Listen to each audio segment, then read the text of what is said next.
Aduh, ini emang beban hidup banyak banget kayaknya ya. Beban saya udah bawa tas, bawa koper. Halo pemirsa hidup sehat. Tunggu. Kenapa? Emang nggak capek kayak gitu tuh? Kenapa emangnya? Enggak, ini kanan gini, kiri gini, belum lagi kamu megang handphone. Iya, emang lumayan ya. Memang nih Hidupmu sebelah sini kayaknya emang ribet banget ya. Oh iya, memang hidup saya memang ribet, Pak. Nah, makanya nih emang sekarang udah mulai agak-agak nyeri bahu sih memang, Kak. Nah, makanya nih sekarang sudah ada Dokter Ziki, spesialis saraf. Hai, dokter. Halo, Dok. Kita bakal bahas apa nih, Kak? Nah, kita akan membahas bagaimana membawa beban hidup. Bukan beban hidup ya. Bagaimana kita membawa cara yang baik untuk membawa tas supaya tidak sakit di bagian bahu. Tapi kita lihat dulu liputan berikut ini.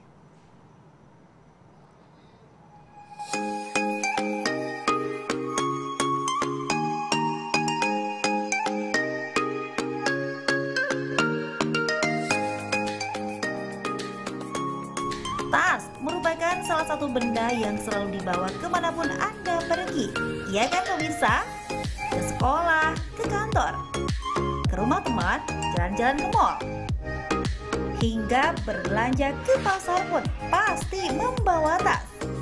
Ada bermacam-macam bentuk, jenis, dan fungsi tas, seperti tas ransel, tas lempang, tas jinjing, serta tas pundak.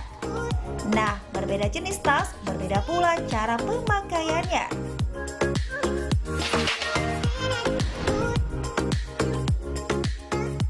Selain berfungsi membawa barang atau keperluan sehari-hari, tas juga berfungsi sebagai pelengkap penampilan.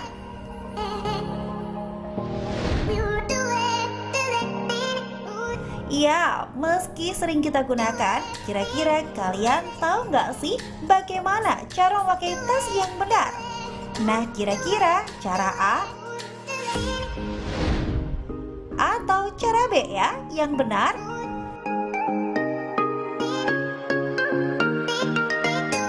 Jika Anda ragu mana yang benar dan mana yang salah, lebih baik simak yuk jawaban dokter di studio berikut ini.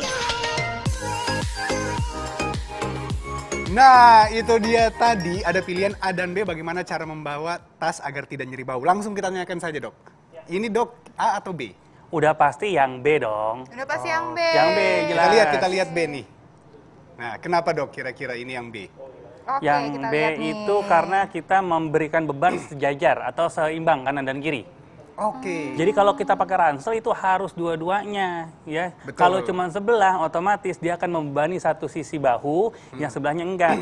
Lama-lama akan terbeban dan terjadi kekakuan otot, perubahan bentuk, dan akhir-akhirnya menjadi nyeri. Oh gitu. Kayak gitu. Coba-coba kita Benar praktekin sekali. yuk, Dokter Rizal. Ini. Mau yang mana nih? Gimana? Oke. Nah, saya sih kadang gini ya, Dok ya. Ya. Memang sih paling banyak tuh mahasiswa gini kadang gini Iya, gitu. saya kan kelihatan kayak muda Sebenarnya kan, masih sebenarnya gaul kelihatan gitu. muda sih sebenarnya. Tapi gini, ada alasan kenapa, Lin. Kalau dulu saya Kenapa? gini supaya gampang gitu loh, ngeluarin sesuatu. Tapi ternyata ini sakit juga di bagian kanan nih. Betul juga Karena ya. beban semua ke kanan. Benar.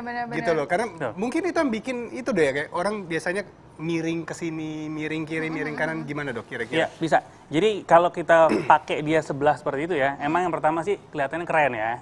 Lebih muda gitu Stylish kan ya. gitu, Dok. Lebih stylish, cuman ujung-ujungnya lama-lama itu akan sakit. Jadi yang benar adalah, ini saya contohin ya. Ya. Ini kita pakai ransel itu harus kanan kiri ya, dua-duanya seperti ini Oh, langsung ya. kanan kiri. Tuh, kanan kiri. Terus nggak boleh kewer-kewer gini lah istilahnya ya. Kalau bisa di agak lebih naik. Dan mungkin talinya ditarik di-adjust ya. Lebih naik karena lebih nempel. Kalau kita lebih nempel ke badan, kita nggak kejengkang begitu kan.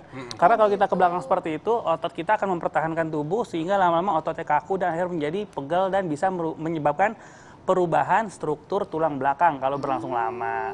Oke, kira-kira berapa lama prosesnya sampai bisa menyebabkan Setiap kerusakan orang di tulang beda-beda belakang? ya. Setiap orang beda-beda, Dokter Rizal ya. Jadi ada yang memang struktur tulangnya bawaannya memang masih kuat atau dia sering olahraga mungkin nggak gampang terganggu.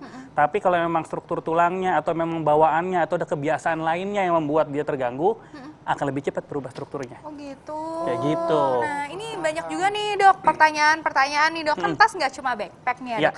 Kayak saya sekarang ya kan, biasanya kan cewek-cewek kan kalau misalnya mau kece kayak aku gitu, itu pakainya kayak gini ya dok ya, cara megang tasnya. Tapi sebenarnya ini gimana tuh dok efeknya untuk kesehatan? Pasti banyak yang mau tanya juga. Oke, kalau perempuan nih, kalau kita ngomong tas itu pasti banyaknya masalah di perempuan.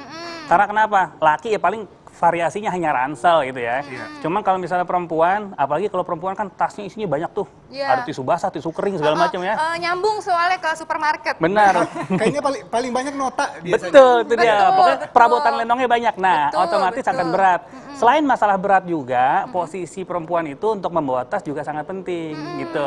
Jadi kalau Dokter Arin bawa tas kayak gini nih, sebenarnya kalau dalam jangka waktu lama nggak disarankan. Nggak disarankan. Jadi tas untuk perempuan makainya yang paling safe adalah kita pakainya di jinjing. Oh, di jinjing. Dipegang. Baik, di jinjing, guys. Dipegang. Oke. Karena kalau kita taruh begini, pasti mau nggak mau bahu kita akan naik. Iya, bener ya? Pasti. Oh iya, bener. Pasti akan naik. Ini berlangsung lama sama akhirnya memberikan beban yang mekanismenya sama seperti tadi Tapi pas kalau kena misalnya ransel. di jinjing, begini ya. Dia Dok, tertarik kan? disarankan nggak ganti-gantian tangannya? Boleh. Boleh. Ganti-gantian. Oke. Nah, gini dok. Itu kan tas yang Dokter Arin kan itu buat perempuan. Ya. Kalau selempang ini, biasanya kan kalau orang Selempang. ke Oke. gym atau laki-laki paling sering ya olahraga Iya. atau apa tuh. Aku juga sering kok, dok, olahraga nge-gym. Tapi tas Cewek kamu gitu juga pasti kalau olahraga ya. Oke. Tetap Tasnya nota. tetap gantengnya begini. Gitu. Nah, kalau kayak gini gimana dok? Sama, atau Dokter Rizal. dimiringin gini? Iya, Ya, disempak itu. bener-bener. Oke. heeh. Nih. Kalau Kira-kira kayak yang gini, bagus yang mana? sama aja Dokter Rizal. Sama-sama nggak bagus. Oh, sama-sama dalam nggak jangka waktu lama. bagus. Iya. Karena bebannya ke satu sisi. Satu sisi. Oh. Gitu ya. Jadi emang bagusnya hanya di ransel yang direkomendasikan, Atau di ransel jinjing. dan di jinjing. Ini fix talinya saya potong langsung. Iya. Fix. Gini ya berarti ya Gitu, yang bagus ya. ya. Tapi seandainya dalam kondisi tertentu gitu ya, kita harus menggunakan tas mau nggak mau selempang nih. Ya. Tapi jangan terlalu lama dan selempangnya jangan di bahu sini. Oke. Tapi digeser agak ke sambungan tulang sini nih. Oh, kesambung. Karena di sini tidak ada otot besar yang akan tidak menyebabkan pegel. Nanti boleh dicoba. Tapi jangan lama-lama tetap ya. Nanti dicoba ya. Dok, sama nanti ada pertanyaan juga nih dok. Masyarakat pasti mau nanya, kalau misalnya dia sudah punya skoliosis. Nah, itu gimana nih? Apa penggunaan tasnya seperti apa ya? Kita akan jawabnya sesaat lagi, tetap di Hidup Sehat. Kembali lagi di Hidup Sehat TV One. Nah, kali ini aku sudah membawa tasnya dengan menjinjing ya. Tadi gini ya. Kalau tadi kan begini, itu salah saudara-saudara. Postur kamu gimana kira-kira? Postur kamu sama. Kalau aku, postur aku miring loh. Postur aku juga miring kak, mungkin karena kebiasaan-kebiasaan yang Mungkin. sudah Kalau aku kan ini kidal ya. tuh. Aku karena kidal itu biasanya aku tuh miring ke kiri. Gitu. Dan itu bukan proses yang menurut aku ya, bukan proses yang tiba-tiba bisa kejadian. Itu kebiasaan kan dok ya, Dok, sebenarnya. ya? Jadi banyak gangguan kesehatan di masyarakat yang ternyata bukan karena kecelakaan, bukan karena penyakit yang aneh-aneh, tapi gara-gara kebiasaan yang dilakukan salah tapi dia nggak tahu dan dilakukan bertahun-tahun lama akhirnya menyebabkan gangguan kesehatan di kemudian harinya. Dan Salah satu untuk contohnya adalah merubahnya menulis. pun ya, lama ya. Untuk merubahnya pun ya perlu waktu karena kejadiannya ini berlangsung lama juga gitu. Oke, nah kembali lagi nih ke pertanyaan saya yang kemarin lagi yang tadi nih dok, yang tadi bahwa kalau misalnya sudah terlanjur misalnya skoliosis gitu, ada kelainan tulang belakang, Ya. itu gimana nih dok? Ya kalau skoliosis itu kan ada derajatnya ya, berapa derajat dia miringnya segala macam gitu ya. Kalau memang dia masih relatif ringan, ya intinya jangan makin dirusak dengan kebiasaan yang salah. Kita harus memperbaiki posturnya dengan benar, mulai dari cara duduk, cara berdiri, cara mengangkat beban, ya seperti itu. Bahkan untuk tidur pun ada caranya seperti itu kan ya.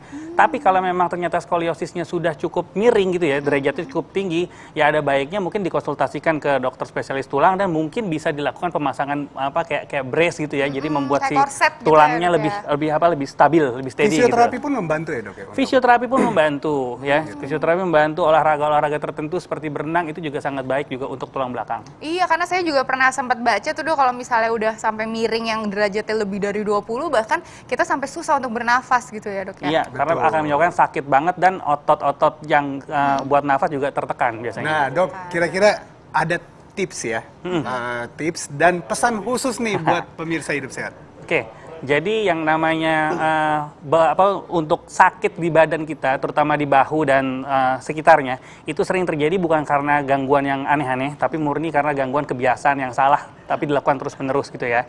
Jadi untuk pemirsa, memang kalau untuk mau melakukan angkat beban, misalnya tas, jangan mengangkat beban yang mengakibatkan beban kesehatan di kemudian hari. Wow, jangan angkat beban. Oh, jangan angkat beban, karena beban hidup udah berat, Beb, ya kan? Makasih dong. Oke. Terima kasih dong. Nah, kita akan ngebahas tentang asam Jawa. Kamu suka nggak? Tuh, ya kan aku orang Jawa tapi aku nggak asam. Ya, tapi bukan karena asamnya nih. Kita akan ngebahas tentang khasiatnya. Yes, sesaat lagi hanya di Hidup Sehat TV One. Kita lihat liputannya.